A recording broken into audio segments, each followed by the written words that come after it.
श्री कृष्ण भगवान द्वारका में रानी सत्यभामा के साथ सिंहासन पर विराजमान थे। निकट ही गरुड़ और सुदर्शन चक्र भी बैठे हुए थे। तीनों के चेहरे पर दिव्य तेज झलक रहा था। बातों ही बातों में रानी सत्यभामा ने श्री कृष्ण से पूछा कि हे प्रभु, आपने त्रेतायुग में राम के रूप में अवतार लिया था।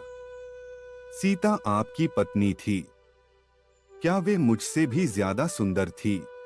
द्वारकाधीश समझ गए कि सत्यभामा को अपने रूप का अभिमान हो गया है।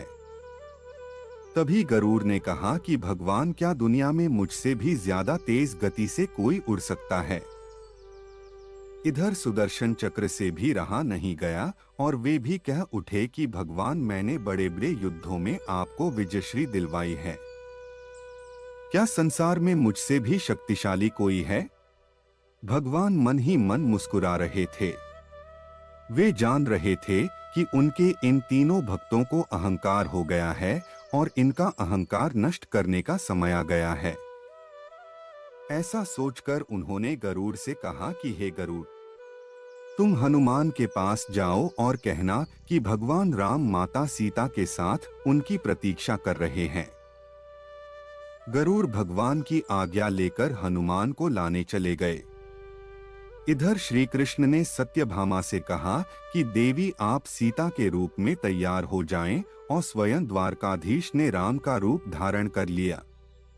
श्री कृष्ण ने सुदर्शन चक्र को आज्ञा देते हुए कहा कि तुम महल के प्रवेश द्वार पर पहरा दो और ध्यान रहे कि मेरी आज्ञा के बिना महल में कोई प्रवेश न करे। भगवान की आज्ञा पाकर चक्र महल के प्रवेश द्वार पर तैनात हो गए।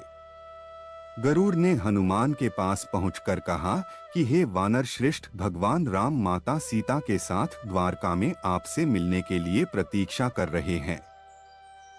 आप मेरे साथ चलें। मैं आपको अपनी पीठ पर बैठाकर शीघ्र ही वहां ले जाऊंगा।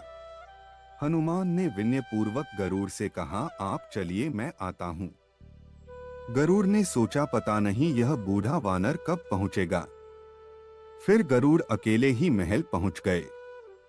महल पहुंचकर गरुड़ देखते हैं कि हनुमान तो उनसे पहले ही महल में प्रभु के सामने बैठे हैं। गरुड़ का सिर लज्जा से झुक गया।